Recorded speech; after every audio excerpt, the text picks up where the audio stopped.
كلنا كنظنوا بان حياة المشاهير واحد الحياة اللي مثالية، من فلوس وملابس ومجوهرات وسفر. ولكن حتى واحد فينا ما كيعرف الجانب المظلم من هاد الحياة. فنانة جميلة اللي دفعت ثمن الشهرة غالي جدا بحياتها اللي انتهت بجريمة غامضة ومرعبة. شكون قاتل سوزان تميم؟ وما دوافع هاد الجريمة الغامضة؟ اجيو نتعرفوا شكون هي سوزان تميم.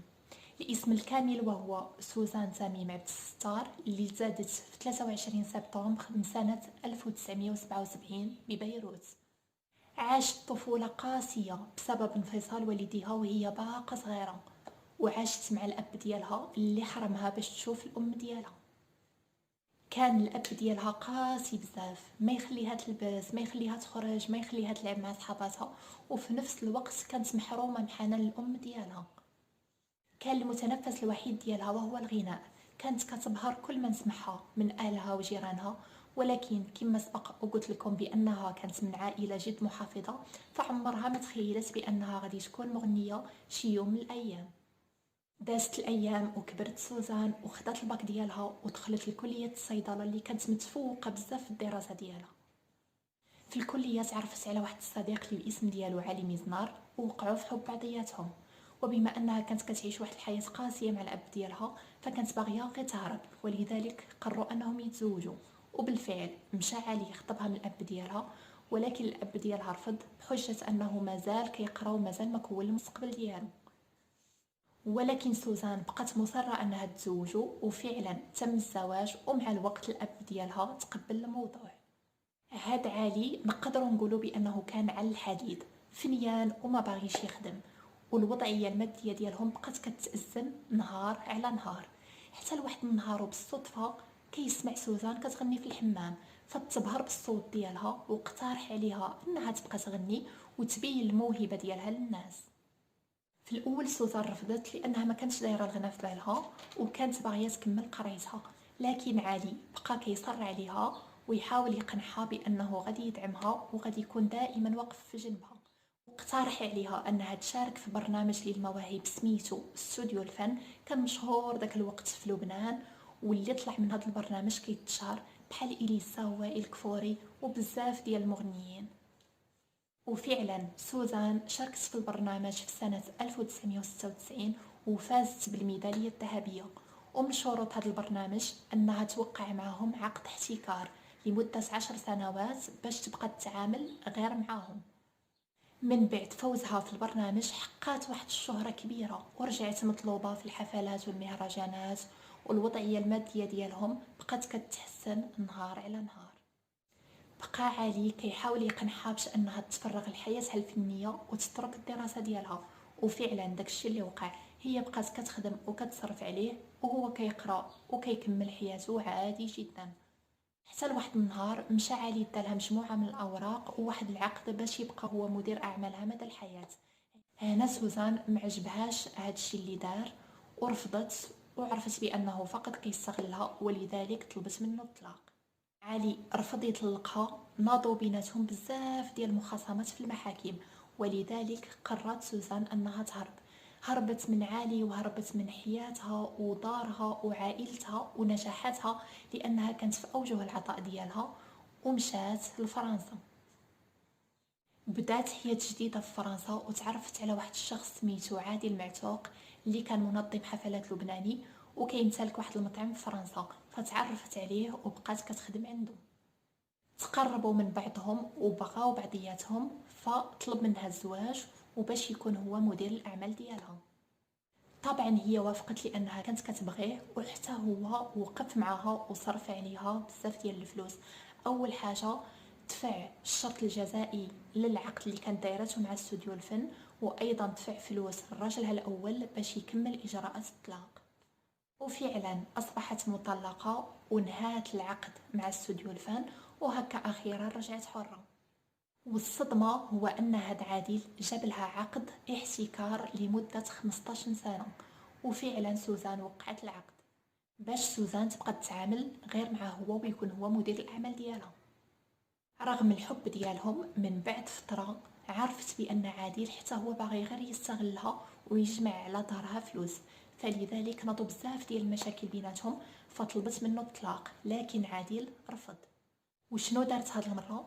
هربت للمره الثانيه، وهاد المره كانت لوجهها لمصر، فرفع عليها عادل بزاف ديال القضايا.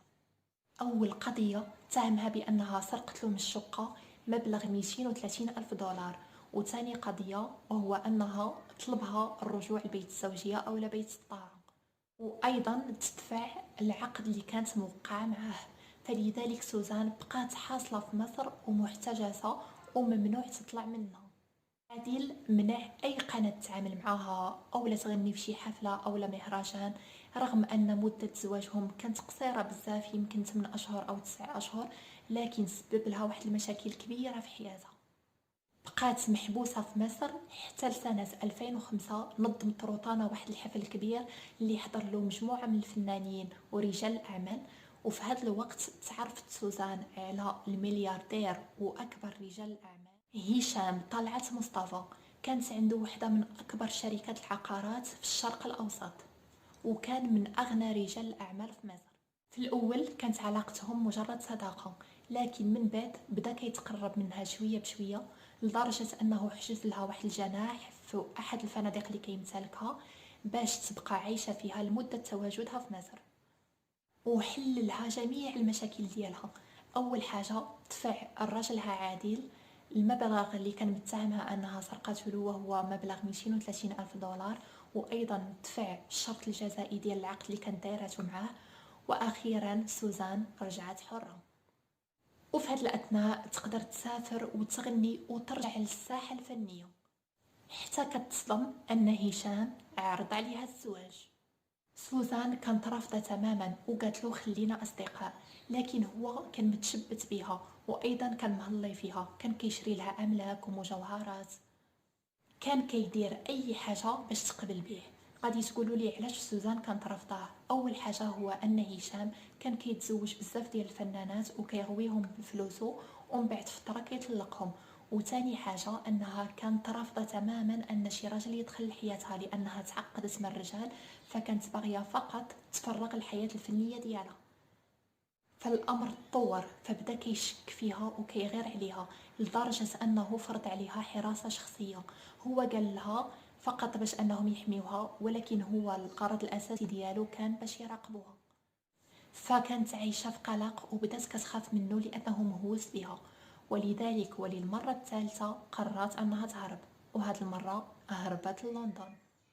هشام في هذه الاثناء حس بالاهانه وكيفاش انه ما قدرش يوصل لها ويتزوجها، فلذلك حاول بجميع الطرق انه يرجعها. فكان كيهضر مع الاهل ديالها وهضر مع الاصدقاء ديالها، ولكن سوزان والو رفضت انها ترجع. فبقات عايشه في لندن وهي مرعوبه، لانه كان كيهددها وكيقول لها بانه غادي يندمها وغادي تشوف الويل. فلذلك سوزان بقات كتفكر في شي خطه، وانه ضروري شي واحد يكون في لندن ويحميها. في لندن تعرفت على الملاكم العالمي رياض العزاوي، هو عراقي الاصل، فعرض عليها الزواج وتزوجوا. مين سمع هشام الخبر زاد جهل، فبقى كيهددها وقال لها يا اما تطلقي به وتزوجيني مقابل 50 مليون دولار، او نصيفط شي واحد اللي يقتلك فقط بمليون دولار. ما كانش كيهدد غير سوزان بوحدها، وانما بقى كيهدد حتى راجلها، فقدموا بلاغ ضده، لكن رغم ذلك زاد استمر في التهديدات ديالو. سوزان بدات كتحس بانها في خطر في لندن، خصوصا ان في لندن وقعوا بزاف ديال الاغتيالات لمجموعه من الفنانات منهم سعاد حسني. فلذلك قررت انها تهرب، وهاد المره الوجهه كانت لدبي، وانفصلت على الزوج ديالها. الصراحه السبب غير معروف، كاين بزاف ديال الاراء، كاين اللي كيقول لك انها تفرقت عليه لانه كان كيخونها، وكاين اللي كيقولوا بانه كان فقط زواج شكلي باش هشام يقطع الامل ديالو منها. التهديدات ديال هشام ما كانتش غير هضره، وانما صيفط واحد الشخص لندن باش يقتلها، اللي كان الاسم ديالو محسن السكري، كان ضابط امن سابق.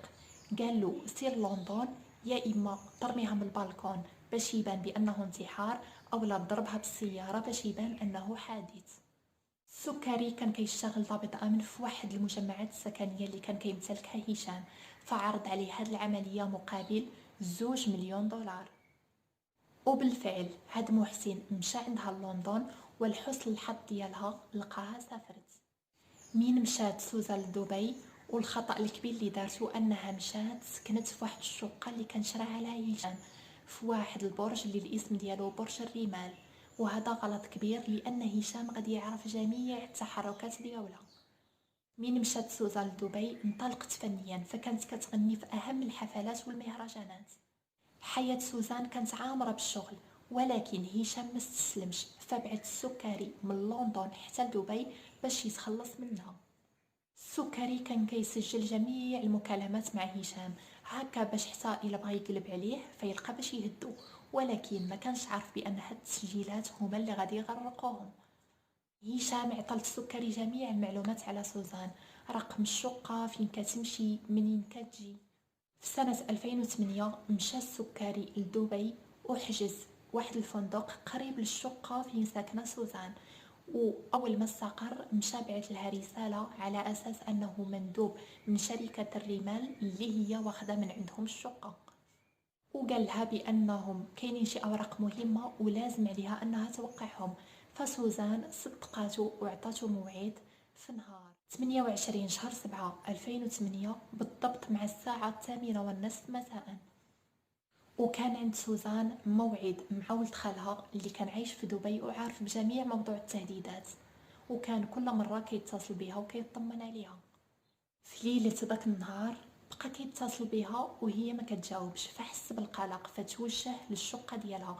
من سول امن البرج قالوا له بانها ما نزلتش، فاطمن وقال يقدر تكون ناعسة. من طلع عندها للشقة هنا تصدم، لقى الباب مردود. من فتح الباب لقى سوزان غارقة في الدم ديالها، فتصدم واتصل بالشرطة. من جات الشرطة لاحظوا بان سوزان متعرضه لبزاف ديال الجروح الدفاعيه في وجهها ويديها، لانه ملي كان مهجم عليها فبقات كتدافع هكا، ولذلك انضربت في يديها وفي وجهها ومن بعد ذبحت. ولقاو عندها في الدار زوج ديال الورقات، الاولى كانت وصيه واللي كاتبه فيها: بسم الله الرحمن الرحيم، إنا لله وإنا إليه راجعون. وكتوصي باش تحول أي حاجة كتمتلكها سواء كان عقار أو ملك أو جواهر للأم ديالها والأخ ديالها، وكتوصي بالزكاة وباش الإنسان يتكلف باليتيم. وآخر حاجة طلبت السماحة من أي واحد أساءت ليه شي نهار. كأنها كانت حاسة بقرب الأجل ديالها. والثانية كانت ورقة بيضاء ومكتوب فيها الزواج أو القتل. من بعد مراقبة الكاميرات عرفت الشرطة كاع اللي وقع، عرفوا بالموعد اللي كان مع 8:30.